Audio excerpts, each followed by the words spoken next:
நடிகர் புதுசா கட்சி ஆரம்பிச்சு காலையில இருந்து சாயந்தரம் வரைக்கும் அந்த மாணவர்கள் வந்து நீங்க அண்ணா 2026 நீங்க இந்த நாட்டுக்கு வரணும், நீங்க புதிய தமிழ் அவர் அப்படின்னு அப்படின்ட்டு அந்த பிள்ளைய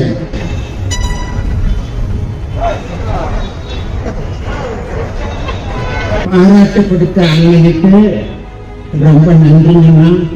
அண்ணா எங்க ஊர்ல சாக்கடை சரியில்லைங்கண்ணா, நீங்க தானே வந்து அதெல்லாம் போட்டு கொடுக்கணும். என்ன பேசணும்னு சொல்லி கொடுத்து ஒருத்தன் துடிக்க வச்சு பேச வைக்கிறேன். ஒரு பிள்ளை அப்பாங்குது, ஒரு பிள்ளை அண்ணாங்குது, ஒரு பிள்ளை வந்து மாமாங்குது, ஒரு பிள்ளை சித்தப்பாங்குது சொல்லி கொடுத்து பேச வச்சு, அதாவது ஒருத்தன் தொடர்ந்து நம்ம புகழ்ந்தோம்னாலும் என்ன இருக்கும்னா வீணா போறான்னு இருக்கும். ஒரு நடிகர் புதுசா கட்சி ஆரம்பிச்சு மாநிலத்திலேயே பரீட்சையில நல்லா ஜெயிச்ச மாணவர்களுக்கு பரிசு கொடுக்கிறார்.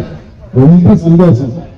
வெற்றி பெற்ற மாணவர்களுக்கு பாராட்டு கொடுக்கிறத ஒரு ஆசிரியர்ங்கிற முறையில நான் வரவேற்கிறேன்.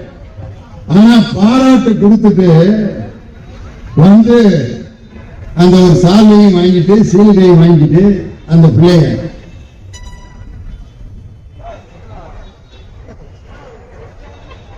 பாராட்டு கொடுத்த அண்ணனுக்கு ரொம்ப நன்றிங்கண்ணா. அண்ணா எங்க ஊர்ல சாக்கடை சரியில்லைங்கண்ணா, எங்க ஊர்லன்னா பள்ளந்தோண்டி ரோடு போடாம வச்சிருக்காங்கண்ணா, நீங்க தானே வந்து அதெல்லாம் போட்டு கொடுக்கணும். யாரு பரீட்சையில பிரைஸ் வாங்குற ஒரு பிள்ளைய என்ன பேசணும்னு சொல்லி கொடுத்து ஒருத்தன் துடிக்க வச்சு பேச வைக்கிறேன். ஒரு பிள்ளை அப்பாங்குது, ஒரு பிள்ளை அண்ணாங்குது, ஒரு பிள்ளை வந்து மாமாங்குது, ஒரு பிள்ளை வந்து பெரியப்பாங்குது, ஒரு பிள்ளை சித்தப்பாங்குது சொல்லி கொடுத்து பேச வச்சு அவருக்கு நின்று கேட்டுட்டே இருக்காங்க. அதாவது ஒருத்தன் தொடர்ந்து நம்ம புகழ்ந்தோம்னாலும் என்ன இருக்கும்னா வீணா போறான்னு இருக்கும். காலையில இருந்து சாயந்தரம் வரைக்கும் அந்த மாணவர்கள் வந்து நீங்க அண்ணா 2026 நீங்க இந்த நாட்டுக்கு வரணும், நீங்க புதிய தமிழ் அவர் அப்படின்னு அப்படின்ட்டு அந்த சினிமா சாலை போட்டு விட்டு இன்னைக்கு நான் சொல்றேன், பாராட்டுறது ஒன்றும் தப்பு கிடையாது.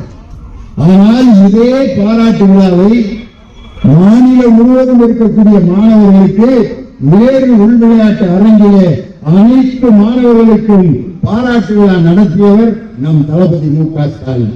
வெறும் மார்க் வாங்கினவங்களுக்கு மட்டுமல்ல, கலை போட்டிகள் நடத்தி கலை திருவிழாவில் பிரைஸ் வாங்கின அந்த மாணவ மாணவிகளுக்கும் பரிசு கொடுத்தார்.